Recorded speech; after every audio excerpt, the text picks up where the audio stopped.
సంవత్సరాలు కష్టపడ్డానండి. 1 సంవత్సరం 2 సంవత్సరాలు కాదండి, 11 సంవత్సరాలు. నాతో పాటు చదువుకున్న నా డిగ్రీ క్లాస్మేట్స్ అందరూ హ్యాపీగా సాఫ్ట్వేర్ జాబులు చేసుకుంటూ, బ్యాంక్ జాబులు చేసుకుంటూ, వాళ్ళకి నచ్చిన ఉద్యోగాలు చేసుకుంటూ వాళ్ళు స్థిరపడ్డారండి. నేను ఈ జాబ్ ఎందుకు ఎంచుకున్నానంటే, చిన్నప్పటి నుంచి నా జీవిత లక్ష్యం టీచర్ అవ్వడమే. మా గ్రామంలో 5 మంది టీచర్లు ఉన్నారండి నాతో పాటుగా. నా ముందున్న ముగ్గురు నాకు మార్గదర్శకత్వంగా నిలిచారు.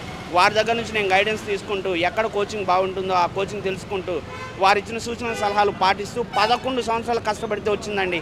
నేను ఎవ్వరికి ఏ ప్రభుత్వ అధికారులకు కానీ, రాజకీయ నాయకులకు కానీ ఎవరికి ₹1 అంటే ₹1 కూడా ఇవ్వలేదండి. నేను కట్టినది 2 ఫీజులు, టెట్ ఫీజు, డిఎస్సి ఫీజు. ఈ 2 ఫీజులతోనే నాకు జాబ్ వచ్చిందండి. డిస్ట్రిక్ట్ లెవెల్లో రిజర్వేషన్ల 7 years కష్టపడి చదివి నేను Chittoor district top first rank. మేము కొనుక్కునే ఉద్దేశాలు అలా ఉంటే అంత కష్టపడి ర్యాంకులు తెచ్చుకొని అంత కష్టపడి రాత్రి పగలు చదవాల్సిన అవసరమే లేదు. మాకు హ్యాపీగా కూర్చొని డబ్బులు ఇచ్చి తెచ్చుకోవచ్చు. కానీ నేను రాత్రి పగలు నేను మ్యారేజ్ అయిన అమ్మాయిని 2 ఏళ్ల పసిపాపని ఇంట్లో వదిలేసి సంవత్సరాల తరబడి కోచింగ్లలో కూర్చొని వాళ్ళకి వేలు ఇచ్చుకొని మేము కష్టపడి చదివి వస్తే ఇప్పుడు ఇలా గత కొన్ని రోజులుగా తప్పుడు ప్రచారాలు జరుగుతున్నాయి.